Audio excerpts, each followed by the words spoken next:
Hello friends, मैं प्रीति सोनी छत्तीसगढ़ से। कल्कि जी की शक्तियाँ जाग चुकी है, बस जरा सी बाकी है। एक झटके में जो भी शक्ति बाकी है वो भी पूरी तरीके से जागृत हो जाएगी। कहने का मतलब है कि अब वो समय बिल्कुल आ गया है और शक्तियों से मतलब है कि भगवान की जो कुंडलिनी शक्ति है, जो सातों चक्र की प्रोसेस चल रही थी, तो वो प्रोसेस जो है पूरी हो चुकी है सातों चक्र की। और कुंडलिनी शक्ति बस एक झटके में सीधा संस्कार तक चली जाएंगी और उनकी शक्तियाँ समझिए जागृत हो गई। शक्ति जगाने का मतलब यही है, सात्विक शक्ति यही होती है कि हमारे चक्र जागृत हो जाए, कुंडलिनी शक्ति जागृत हो जाए, यही सात्विक शक्ति है। तंत्र मंत्र ये अलग चीज़ें हैं। तो इसी तरीके से जैसे ही उनकी शक्ति जागृत होती जा रही है, वैसे वैसे दुनिया की प्रॉब्लम बढ़ती जा रही है। अब लोगों को लगेगा कि जब भगवान आ गए, भगवान की शक्तियाँ जागृत हो गई, तो दुनिया में प्रॉब्लम क्यों हो रही है? क्योंकि भगवान की जो एनर्जी है उसको सबको सहने की पावर भी तो नहीं है। लोग इतने नकारात्मक हो चुके हैं कि उनको ये सात्विक शक्ति बोझ लगने लगी है। तभी तो आप किसी को भी बताते हैं कि कल्कि जी आने वाले, कोई नहीं मानेगा। क्यों नहीं मानेगा? इस टाइम पे इतने ज़्यादा कलयुग के टाइम पे कल्कि जी कैसे आएंगे? अरे वो तो छोड़ो, 4,32,000 साल है ना। इस तरीके से लोग बोल के बात को काट देंगे। लेकिन हम ये आपको एकदम क्लियर बता रहे हैं कि कल्कि जी 2026 में आ जाएंगे। अब कोई कहता है 2026 में नहीं आए तो आप क्या करोगे? अरे नहीं आए तो हम क्या करेंगे? 2026 में आ ही जाएंगे, नहीं आए तो 27 में आएंगे। इसमें क्या है? लेकिन फिर भी हमारा ये कहना ही है कि 2026 में आ जाएंगे। और आप देखिए कि हमने कहा था कि मई से प्रॉब्लम स्टार्ट हो जाएगी, आग लगने की प्रॉब्लम और भी लोगों के मरने की खबर आने लगेगी। तो देखिए वो कितनी ज़्यादा बढ़ती जा रही है और जून में ये और ज़्यादा बढ़ेगी। अब इधर जून से जो बढ़ना ये प्रॉब्लम स्टार्ट होगी, ये पूरे टाइम बढ़ती जाएगी। और सबसे भयानक, सबसे डरावना जो होने वाला है वो है सितंबर, अक्टूबर और नवंबर। ये बहुत ही ज़्यादा डरावना होने वाला है। क्योंकि 2026 जो है, अभी तक के जिसने जो भी कर्म कर लिए वो कर लिए। अब किसी को बोला भी जाए कि तुम भगवान की तरफ चलो या कुछ हो जाए, तो अब ना ये समझो फल मिलने का टाइम है। अभी तक के कर्म का टाइम चल रहा था, अब उन कर्मों का फल मिलेगा। अभी तक लोगों को लग रहा था कि बुरे के साथ तो बुरा नहीं हो रहा था, अच्छों के साथ ही हो रहा था, अच्छों के साथ ही बुरा हो रहा था, बुरे लोगों के साथ क्यों नहीं बुरा हो रहा था। अब कुछ लोग शिकायत करते हैं कि प्रीति जी आप कहते हो कि बुरे लोगों के साथ बुरा होगा, हमारे साथ क्यों बुरा हो रहा है? देखो, आप अच्छे हो बुरे हो ये आप डिसाइड नहीं करोगे, ये भगवान को पता है ना हम क्या है। कैसे पता रहेगा अंदर से? या जिससे पता है कि सामने वाले की एनर्जी कैसी है, जो इस एनर्जी को पहचान सकता है वो जान पाएगा कि सामने वाला अच्छा है या बुरा है। इसी तरीके से बिल्कुल जो है भगवान को ही पता होगा, है ना। क्योंकि ये निर्णायक साल तो है और इस समय निर्णय जरूर आएगा। और देखो, बार बार हम ये बोल के आपको डराते नहीं हैं, आपको हम सिर्फ भक्ति करने के लिए प्रेरित करते। और ये भी बहुत बड़ी बात है। और ये हम जानते हैं कि जो हमारे चैनल से जुड़े हैं, है ना, जो हमसे जुड़े हैं, उनके मन में भगवान के लिए बहुत ज़्यादा प्रेम है और वो भी भक्त है। क्योंकि हम यहाँ पर सिर्फ भक्ति की बातें ज़्यादा करते हैं, तो लोगों को अगर उसमें इंटरेस्ट आ रहा है तो आप सच में भक्त हैं। क्योंकि भक्त हृदय वाले होंगे उसको ही ये हमारा चैनल अच्छा लगेगा। क्योंकि हम घुमा फिरा के बहुत बड़ी बड़ी बातें नहीं करते। लोगों को क्या लगता है, अरे भक्ति ये तो छोटी मोटी बातें हैं, है ना, आम बात है, इसमें क्या बड़ी बात है। लेकिन हम बताएंगे कि ये वाला मंत्र करो तो आपके साथ ऐसा होगा, आपको खजाना मिलेगा, घर की बाधा दूर हो जाएगी, आपके परिवार में सुख शांति आएगी। लोगों को लगेगा अरे कितना अच्छा बता रहे, इतनी बड़ी बड़ी बातें बता रहे हैं, है ना। हम बोलेंगे ये वाली इतनी आहुति डाल लो, तो लोगों को इंटरेस्ट आएगा। और हम तो सिंपल भक्ति करने के लिए कहते हैं, कुछ करना ही नहीं है। मन लगाओ, तन का तो कोई काम ही नहीं होता भक्ति में, है ना। तो लोगों को लगता है इतनी मामूली बात, ये भी कोई करने लायक बात है। ये सिर्फ वही समझेगा भक्ति की महत्ता जो वाकई में भक्त हृदय होगा। और देखो, सबसे ज़्यादा तो बुद्धि भ्रष्ट जो है लोगों की, ये मूवीज़ वगैरह ने करके रखी है। मूवीज़ में क्या होता है, हमेशा आपने भी देखा है कि हिंदू धर्म को बिल्कुल दबा दिया जाता। अब दबाने की बात तक ये तो ठीक थी। आप देखो, मूवीज़ में पहले मूवी आई, उसमें त्रिदेवियों को दिखाया जाता था या नारद जी को दिखाया जाता था। तो त्रिदेवियों को कैसा दिखाया जाता था, है ना।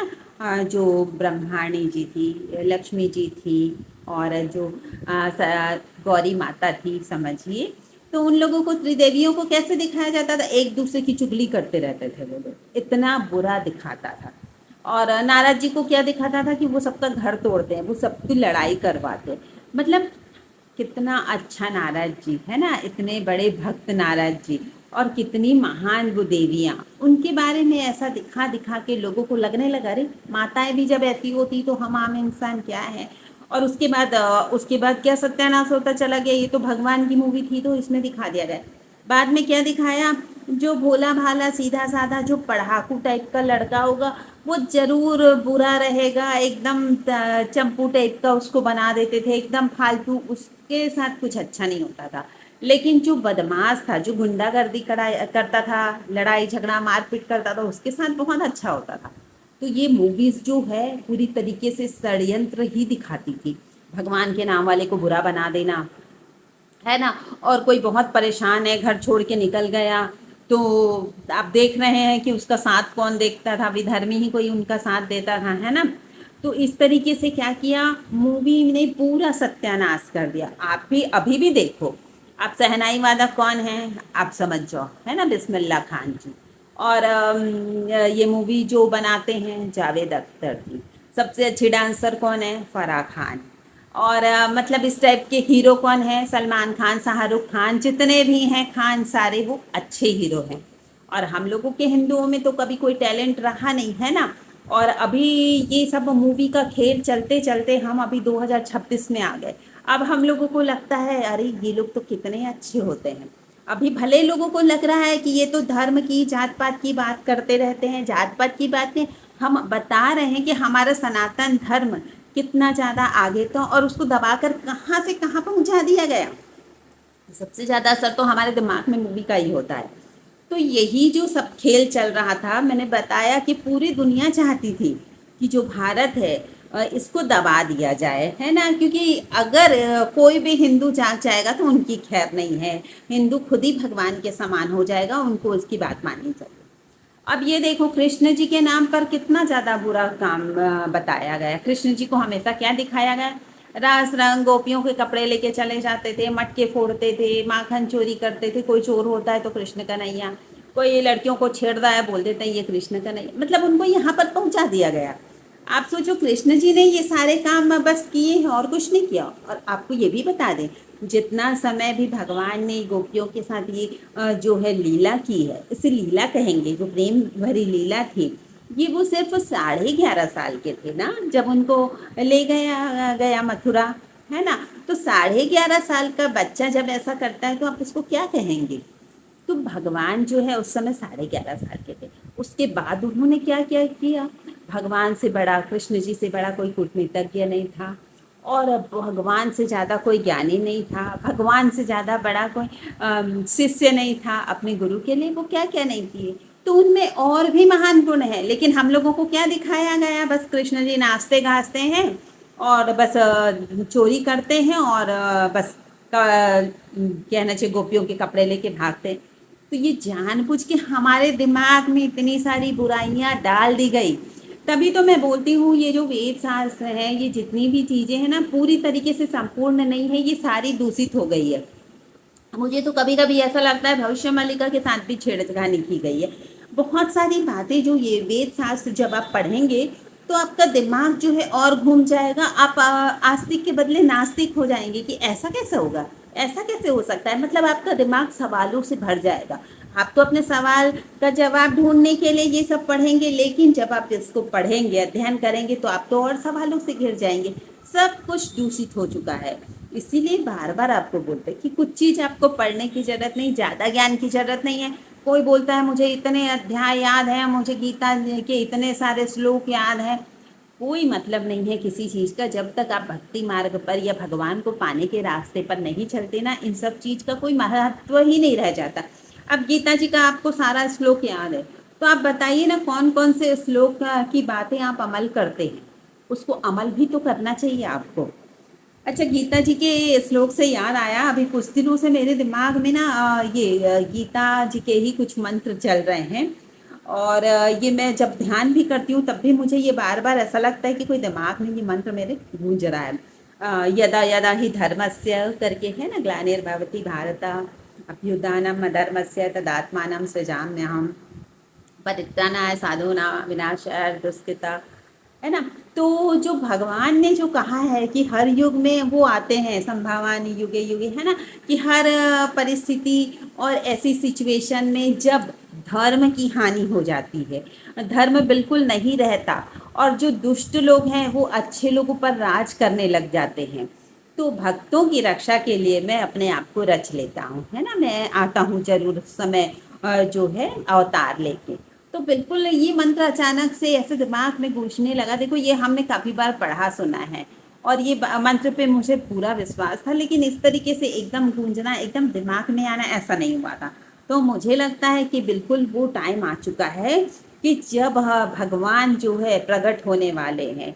नहीं तो फिर ऐसा क्यों लगता कि बस अब भगवान 2026 में ही आ जाएंगे। ये मुझे हर पल मतलब फील हो रहा है कि 2026 ही है कि वो टाइम जिसका हम सब इतने बेसब्री से इंतजार कर रहे हैं। और एक बात, आने वाली घटनाओं के बारे में तो हमने बताया कि बुरा समय तो स्टार्ट हो गया और वो आपके से भी नहीं छुपा है, वो आप सबको दिख रहा है। भले अब कोई देख के इग्नोर करे वो अलग बात है। अभी भी बहुत लोगों को लग रहा होगा अरे ऐसा कुछ नहीं है, ये तो सिर्फ बातें हैं। तो देखो, लग रहा होगा तो कोई बात नहीं, लेकिन आप देख के इग्नोर मत करिए। जो भगवान पर थोड़ा भी विश्वास करते हैं, जिन्हें भगवान पर विश्वास है, उन्हें कल की जीत पर जरूर विश्वास होगा, क्योंकि एक भक्त ही उनकी एनर्जी को फील कर सकता है। जब आप भक्ति मार्ग पर हैं तो आपको बिल्कुल पता चलेगा कि भगवान आ ही चुके हैं, बस उनके प्रकट होने की देर है। तो आपको मेरी बात अगर सही लगती है या गलत भी लगती तो आप कमेंट करके हमें ज़रूर बताइए कि आपको क्या लगता है। और ध्यान से रिलेटेड जो क्वेश्चन करते हैं तो मोस्टली मैं पोस्ट कर देती हूँ, क्योंकि हर बार हर बात यहाँ पे बताना संभव नहीं है। तो आप पोस्ट के जरिए उस पोस्ट को पढ़ेंगे तो आप सबको ध्यान से रिलेटेड काफ़ी सारी बातों का आंसर मिल जाएगा, है ना, कि मन क्यों इतना उथल पुथल होता है और भी बहुत कुछ। तो अगर आपको हमारा वीडियो अच्छा लगता है तो लाइक शेयर भी ज़रूर कीजिए, और जो नए हैं हमारे चैनल पर, हमारा चैनल सब्सक्राइब जरूर करें। Thank you.